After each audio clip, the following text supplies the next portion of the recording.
There's a quiet kind of person who doesn't always fit easily into the noise of the world. They listen more than they speak. They watch the way light falls across a room and think about how time moves, how everything is always changing. They pause before answering. Not because they're unsure, but because they're weighing 10 different possibilities at once. These are the deep thinkers. The ones who spend more time inside their minds than in conversations. The ones who can turn a single moment into an entire universe of thought. But if you've ever been one of them, you know it's not easy. Because being a deep thinker isn't just about intelligence, it's about sensitivity. It's about seeing the layers of things most people walk past. It's both a gift and a burden. And to understand deep thinkers, you have to understand the tension between their inner world and the outer one, music. Most people think too much thinking leads to confusion. But for a deep thinker, thinking is breathing. It's how they process existence. They don't just see a tree. They see how it's rooted in the soil, how it bends toward light, how its life mirrors their own in unseen ways. They find metaphors in everything. A conversation becomes a study of emotion. A silence becomes a question. A glance becomes an entire story. Psychologically speaking, deep thinkers have what researchers call high-trait introspection, a tendency to analyze not only what happens around them, but also what happens inside them.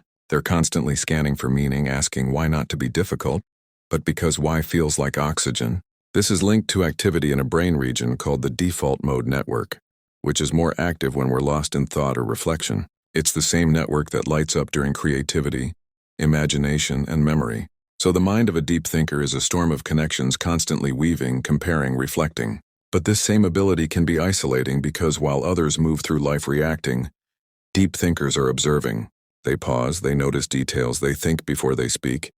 And sometimes by the time they're ready, the conversation has already moved on. So they stay silent.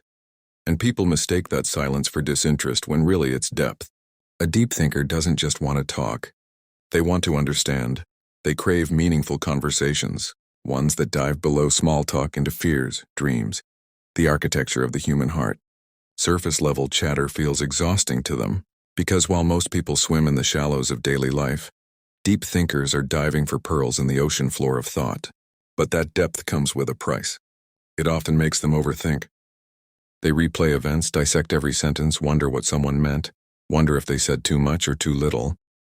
Their mind becomes a loop of what-ifs, and maybe they meant this. Not because they're insecure, but because they see nuance everywhere. Every choice has a dozen meanings. Every emotion has hidden roots, and their brain won't stop until it finds the truth. There's a term in psychology called meta-cognition, the ability to think about your own thinking. Most people use it occasionally. Deep thinkers live inside it. It's like they're always watching their own thoughts from the outside, questioning them, rearranging them, trying to understand their patterns. This makes them incredibly self-aware, but also prone to self-doubt. Because when you're aware of everything, you also see all your flaws in high definition. A deep thinker doesn't just ask, "What do I want?" They ask, "Why do I want it? Where does that desire come from? What would happen if I got it or if I didn't?" They analyze love, ambition, fear, memory, until they can almost hold these invisible things in their hands. But in doing so, they sometimes lose the simple joy of just being. They forget that not everything needs to be understood. Some things are meant to be felt.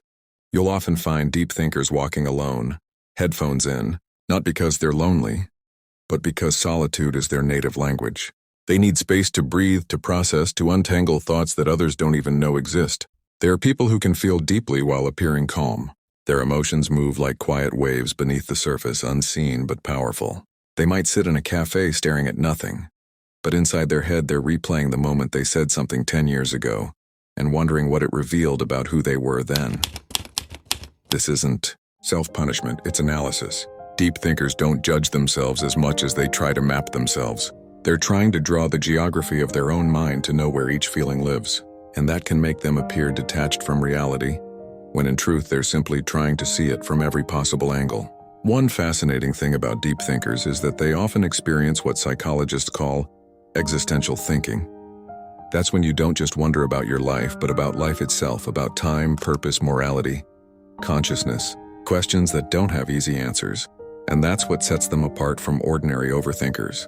Overthinking is worrying about the future. Deep thinking is questioning reality itself.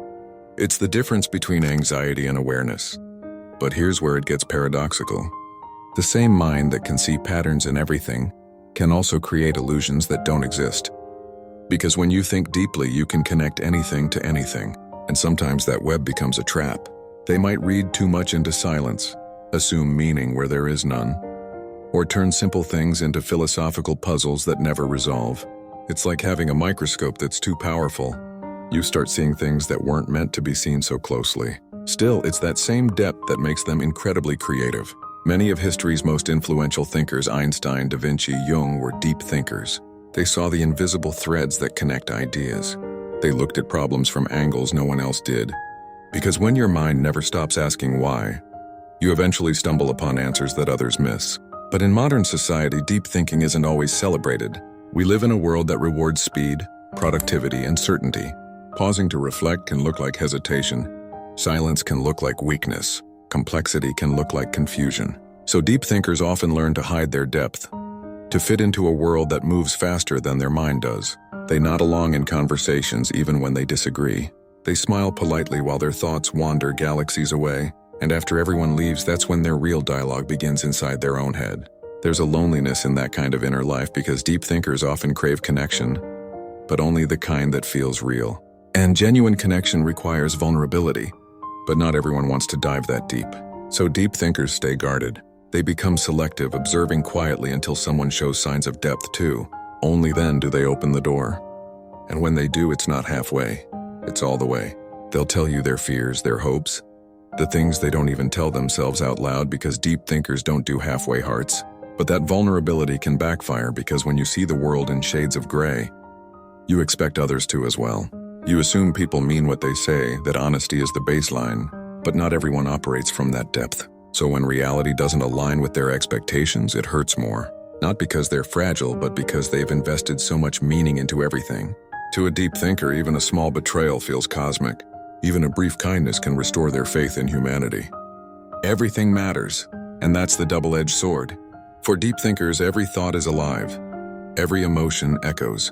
They can't numb themselves even when they want to. They feel the weight of things that others overlook. The way a stranger avoids eye contact. The way laughter fades when the moment's over. The way people promise forever while already thinking of tomorrow. They don't just see what is, they see what could have been. There's a theory in psychology called depth processing, the tendency to encode experiences with rich meaning and emotional associations. This means that when deep thinkers remember something, they don't just recall facts. They recall how it felt, what it symbolized, what it might have meant. So they carry memories not as moments, but as entire ecosystems of feeling. That's why nostalgia hits them harder. It's why they can listen to a song and suddenly be back in a version of themselves that doesn't exist anymore. But this isn't just emotional intensity. It's the way their brain is wired. Studies show that people who engage in reflective and abstract thinking have stronger neural connections between the emotional and analytical parts of the brain. They literally think and feel at the same time. That's why they can't just turn off their thoughts. Their emotions are woven into their logic. To them, feeling is thinking, and sometimes that makes them misunderstood. People might call them distant or dramatic or too complicated, but what they really are is aware. They see the hidden structure behind everything. How fear disguises itself as anger, how love hides behind pride, how people project what they can't accept. And once you see that deeply, it's hard to unsee it. It's hard to live simply when you've realized how complex everything is.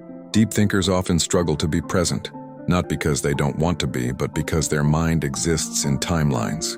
They replay the past, analyze the present, and imagine 100 versions of the future all at once. It's exhausting, but it's also beautiful because it means they can see possibility where others see endings. They can find meaning even in pain, and that's what gives them resilience. Because to a deep thinker, even suffering is information. It teaches them about themselves, about the world, about truth. But maybe the hardest part of being a deep thinker is learning when to stop thinking, when to let go of needing to understand everything, when to accept that some answers don't exist yet. Because meaning, no matter how much we chase it, is something we create, not something we find. And that's the quiet irony. The same mind that searches endlessly for truth eventually learns that peace isn't in answers, it's in presence. It's in sitting beneath a sky that doesn't explain itself but still feels infinite. It's in learning to live with questions and still feel complete. Because maybe that's the final stage of deep thinking. Not knowing more but needing less. Not analyzing everything to death, but understanding that depth isn't about drowning in thought. It's about seeing clearly enough to float. You can usually recognize a deep thinker not by what they say, but by the spaces between their words. That pause before they speak, where their mind is filtering through layers of thought, isn't hesitation, it's precision. They're searching for the truest version of what they mean, because words matter to them. They understand how language shapes reality, how a sentence can heal or harm, and so they speak carefully, sometimes too carefully, which can make others think they're shy or withdrawn.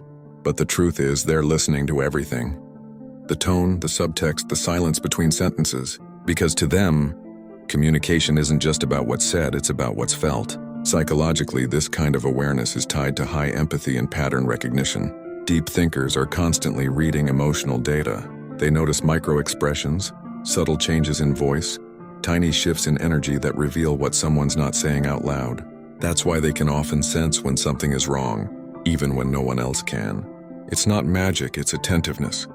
They process the world like a detective of emotion, scanning for patterns that others overlook. But this kind of mind comes with a strange side effect. When you can see through things, it's hard to stay blind. You start noticing inconsistencies, how people say one thing and do another, how society glorifies happiness while hiding its pain, how perfection is an illusion we're all taught to chase. And once you start seeing that clearly, it changes how you relate to the world. You stop craving surface validation, you crave truth instead. That's why deep thinkers are often drawn to art, philosophy, writing, or solitude. Not because they're avoiding life, but because they're trying to understand it. They need spaces where their minds can stretch without judgment. They find comfort in books, in music, in long walks where thoughts can unfold freely. They might not talk much, but when they do, it's with intention. They prefer conversations that awaken something, ideas that linger after the words are gone. But for all their insight, deep thinkers struggle with something profound: mental noise. Their thoughts don't stop. It's like standing in front of 10 radio stations all playing at once, each broadcasting a different frequency of memory, idea, and question. Even when they try to rest, their brain keeps rewinding, rewriting, predicting. And while most people can distract themselves with noise, deep thinkers drown in silence. Because silence amplifies everything inside. This often leads to what psychologists call rumination, the repetitive focus on problems, feelings, or mistakes. For many deep thinkers, it's not about being negative. It's about seeking resolution. Their mind wants closure, wants to understand, wants to make sense of contradictions. But not every question has an answer, and learning that can be one of their hardest lessons. There's a story about a philosopher who once said, "I think, therefore I am." It sounds profound, but for a deep thinker, it's almost a curse because thinking confirms their existence, but it can also consume it. They can think themselves into corners, analyzing love until it feels mechanical, studying fear until it becomes predictable. They can know so much about emotion that they forget to feel it. And sometimes the most difficult thing for a deep thinker to do is to simply experience life without dissecting it. But when they learn that balance, when they allow thought to serve feeling instead of replacing it, they become extraordinary. Because deep thinkers at their best are bridges. They connect logic with empathy, intellect with intuition. They can analyze pain and still hold compassion for it. They can see the flaws in humanity and still choose to love it. That's rare. That's wisdom, not just intelligence. A deep thinker doesn't see people as good or bad. They see them as stories. They understand that everyone is shaped by unseen battles, by experiences that left marks invisible to the eye. So they forgive easily, but they forget rarely. They may let go of people, but not the lessons those people taught them. They carry those lessons quietly, turning them over in their mind like stones smoothed by time. If you've ever wondered why deep thinkers often seem melancholy, it's not sadness, it's awareness. It's the understanding that beauty and loss are always intertwined, that everything we love eventually changes form. It's the acceptance that joy and grief are two notes in the same song, and feeling both at once is part of what it means to be fully alive. Psychologists sometimes call this emotional complexity, the ability to experience mixed emotions simultaneously. It's not confusion, it's capacity. Deep thinkers don't label emotions as good or bad. They see them as information. Fear tells them what matters. Sadness reveals what they value. Joy reminds them what to protect. To them, every feeling has meaning, if you listen long enough. But here's something many people don't realize about deep thinkers. They're not always serious. In fact, some of the funniest people you'll ever meet are deep thinkers. Because when you understand the absurdity of life, humor becomes a form of wisdom. They laugh not because they don't care, but because they see how fragile everything is, and laughter is how they hold it lightly. They know that sometimes the only sane response to a chaotic world is to smile at its madness. Still, deep thinkers often feel misunderstood. They can come across as distant or hard to read when in reality, they're just lost in thought. They're not ignoring you. They're processing 10 layers of what you just said. They're trying to understand not just your words, but your intention, your tone, your emotion. They don't talk to win, they talk to connect. And when that connection doesn't happen, they retreat. Not out of pride, but protection. Because here's the truth.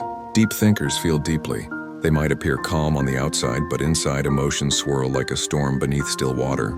They can sense tension in a room. Notice when someone's smile doesn't reach their eyes, feel the heaviness of things unsaid. And that sensitivity, while powerful, can also make life overwhelming. They absorb too much, they pick up energy that isn't theirs. And that's why they often need solitude to detox from the emotions of the world. Alone, they reset. They journal, reflect, stare out of windows, think about everything and nothing.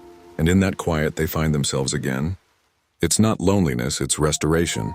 Because for a deep thinker, solitude is where clarity lives. It's where the noise fades and they can finally hear the quiet truth inside them. But deep thinking without grounding can become a spiral. So the healthiest deep thinkers learn to anchor themselves in reality. They practice mindfulness, creativity, or service, something that connects their inner world to the outer one. Because without expression, thought becomes heavy. They learn to translate their reflections into something tangible, a piece of art, a poem, a conversation that heals. They realize that the purpose of thinking isn't to escape life, but to enrich it. One of the most beautiful things about deep thinkers is that they rarely accept things at face value. They question the systems, the traditions, the assumptions that people follow blindly. And while that can make them seem rebellious, it's actually compassion because they care enough to ask, why do we do this? Does it still make sense? Is there a better way? Their curiosity is an act of love for truth. And yet this same curiosity can make life more complicated. Because when you see multiple perspectives, it's hard to take sides. You understand everyone, and so you feel everything. You see how hurt people hurt others, how no one is purely right or wrong, and suddenly the world feels too intricate for simple answers. That's the burden of empathy. It makes judgment impossible, and it's why deep thinkers often feel out of place in a world that prefers certainty to truth. But that's what makes them rare. In an age of instant opinions, deep thinkers hesitate. Not because they don't care, but because they care too much to speak without thought. They know that words have weight. They know that complexity matters. And they know that sometimes silence says more than sound ever could. If you love a deep thinker, you'll notice they value understanding more than agreement. They don't need you to think like them. They just want you to think with them. To question, to wonder, to explore life's mysteries side by side. Their love language is curiosity. Their affection is shown in attention, in remembering small details, in asking how you really are, in seeing you beyond your words. But they also need patience, because deep thinkers move slowly when it comes to trust. They don't open easily. They test the depth of people's intentions the same way they test their own thoughts. And when they do finally let you in, it's because they've decided your soul is safe. They don't fall often, but when they do, they fall entirely. Their love is not casual, it's conscious. There's something profoundly human about the way deep thinkers exist. They remind us that mystery has its own kind of beauty, that asking questions is not a weakness, it's wonder. In the end, the psychology of deep thinkers reveals something about all of us, that every person somewhere inside has the capacity to think deeply, to look beyond distraction and face themselves honestly. We just forget in the rush of life how powerful stillness can be. Maybe that's why deep thinkers exist, to slow the world down a little, to remind us that thought, when done with intention, is an act of love. Because thinking deeply isn't just about understanding the world. It's about cherishing it. It's about standing in awe of how complex we are, how fleeting time is, how beautiful imperfection can be. So if you're a deep thinker, don't apologize for your silence. Don't shrink your thoughts to fit smaller conversations. The world needs minds like yours. People who can see the invisible, question the obvious, and find meaning in the mundane. You might not always fit in, but you were never meant to. You were meant to see through, to turn chaos into clarity, noise into insight, moments into meaning. Because deep thinking isn't just a way of understanding life, it's a way of honoring it. And while the world moves fast, you have something it often forgets. Depth. And depth in a shallow world is its own kind of light.